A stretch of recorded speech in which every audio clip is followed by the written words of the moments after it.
ladies, I'm here on the show, and I'm here on the show to talk about some NBA news, ladies and gentlemen.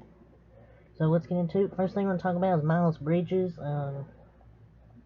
He is facing up to 11 years, 8 months in prison if he's convicted of the current domestic violence charges against him. If you don't know, he got arrested for the domestic violence charges a day before free agency for beating up on his girlfriend. There was pictures she shared, I think. It's on her Instagram account, I think. I'm not sure. And she showed like the medical reports too, so it's not looking good for Miles Bridges, ladies and gentlemen. Not looking good for Mr. Bridges. Facing up to 11 years, 8 months, he's going to be going off in prison basketball. First team all prison, or whatever.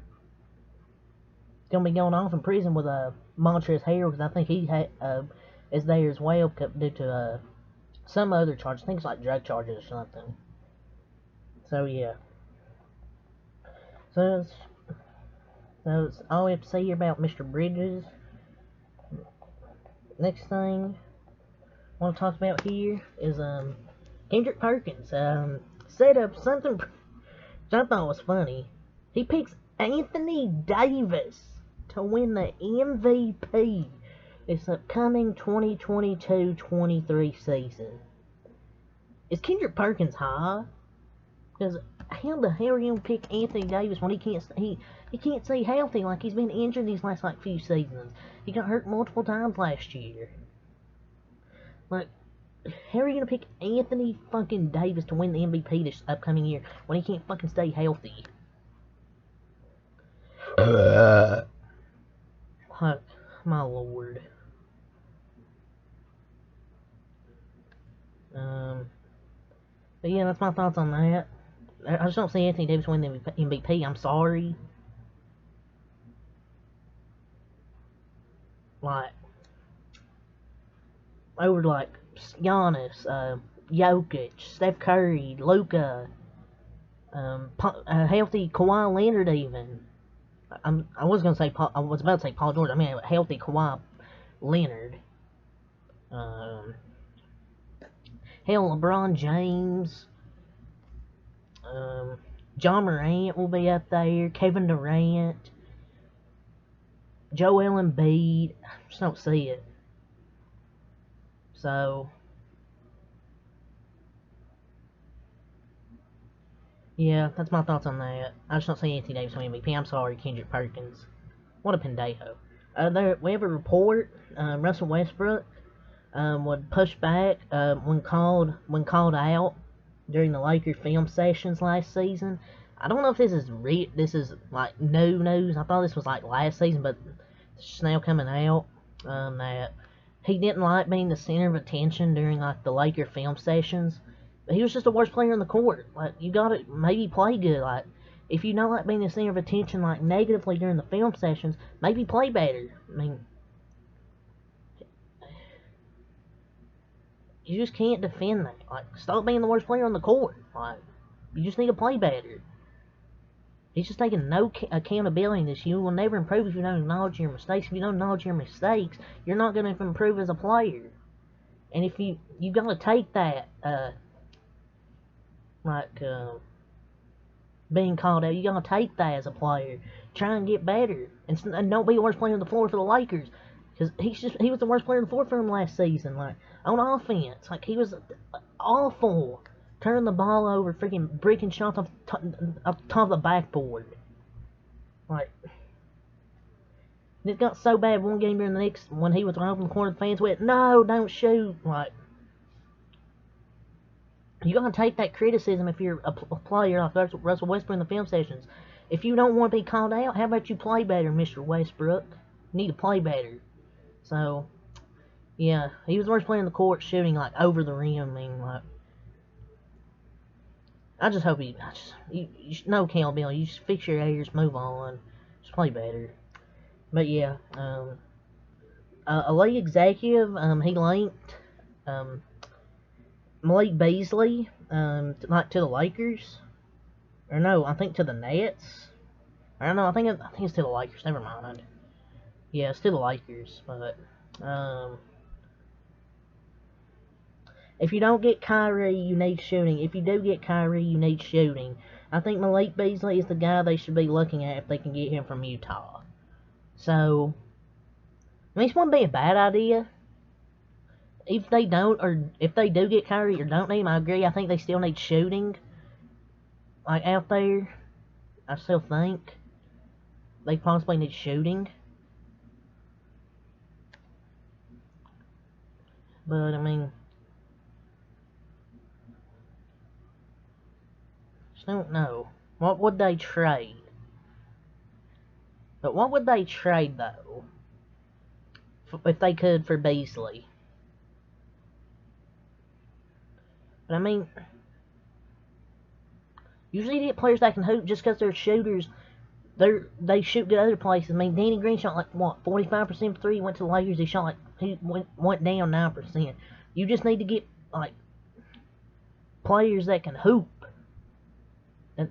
That's capable making threes, but they need to play defense no matter what. That's just how they won the bubble that year. It wasn't a high power offense. Like, it was the defense. It wasn't like a high power offense. Two best players probably LeBron and Anthony. Well, maybe even KCP was pretty decent, but sometimes the second best player. But it's really LeBron James and Anthony Davis. So they don't like need like a high power offense. It proved in 2020. The Lakers have enough guys who are like 6'4" and under. You need like a 6'7" to 6'9" wing who can defend. And UConn's gonna ask like for multiple draft picks probably. But yeah, I think his son's like who, Scottie Pippen. So I mean that would be maybe a good duo. They just need more wings. Like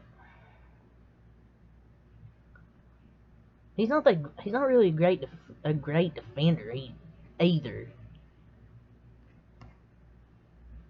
But yeah, we'll see. Bill Simmons, he said, I don't know what this was on, but he said the Heat would trade Jimmy Butler for Anthony Davis. Pandeo face for Bill Simmons. I just think they would do it if they can turn Jimmy Butler into Anthony Davis. I think they do it. Once again, Pandeo face for Bill Simmons. Why would the fucking Heat trade Jimmy Butler for Anthony Davis when he can't stay healthy? Like, Jimmy Butler, he just fits that team better. Like, I mean, the Heat probably could use a power forward, but Anthony Davis just isn't healthy. He's not, like, healthy every year. You can't trust Anthony Davis to stay healthy. You can trust Jimmy Butler. And he had an insane run in the playoffs last season. So, it just doesn't make sense what Bill Simmons said here. We have another thing here. I think this is per Jake L something. Jake L Fisher. Yeah, Jake L Fisher. He said, just from my conversations with people around the situation, I just don't see Brooklyn having any real interest in any Miami trade package that doesn't bring back a Bam Adebayo. I mean, if you're expecting Bam Adebayo, you kind of just have to give up on the trade talks to the Heat. Because they're not going to give up a Bam Adebayo who's, what, 24, 25, still a young center. Good shot blocker. Just needs to be more aggressive at times. He's just too conservative. He just needs to be more aggressive at times. But he's a good player. Why would you trade a young star for Kevin Durant? I know Kevin Durant's really good, but he's 34 and you're only going to get a few years out of him. You'd be trading Bam Adebayo and some of your future for, basically your future for 2 to 3 years Kevin Durant. I mean, the Heat, or the Brooklyn should just give up the trade talks with the Heat. So yeah, Mac McClung, he signed a 1-year deal with the Golden State Warriors. He's going to be on the roster this upcoming season. Congratulations, Mr. Mac McClung. I remember watching him at Georgetown and his year at Texas Tech. He's much more than a dunker. Like, he has insane handles. He can shoot. Like, he's just not just a dunker. He can actually shoot a little bit. And he's a scrappy defender too. Like, he's not some shit defender. He's a pretty decent defender. And he averaged 13 and 4 in the summer league for us. The Lakers really shouldn't let him go. Can't believe the Lakers let him go. Lakers fumbled the bag. Lakers had Mac McClung, they fumbled the bag. So yeah. James Harden, the Sixers reached an agreement on a 2-year, $68 million deal. I mean, I don't know if he really took a pay. I mean, he took a $20 million pay cut. It would have been like 80 something million. I don't know if he's. I don't know if he's worth 34 million, but I mean, it was a 20 million like pay cut. But I mean, I don't know why. I mean, he's out of shape. I mean, he just doesn't have that fire for the game like he used to. So yeah. The Lakers have productive talks about bringing Anthony Davis back. I mean, I don't know. I wouldn't mind seeing him on another team. He just gives up so many points on defense, though. So yeah. Yeah, that's all to say, ladies and gentlemen, for the NBA news. Pretty busy day here of news, ladies and gentlemen. I didn't expect this much news when I tried to find some, but a lot of news here, ladies and gentlemen, for the NBA. So yeah. But until next time, I'm out like a like, comment, subscribe, and I'm out like a like. Thank you for watching. The fuck is happening?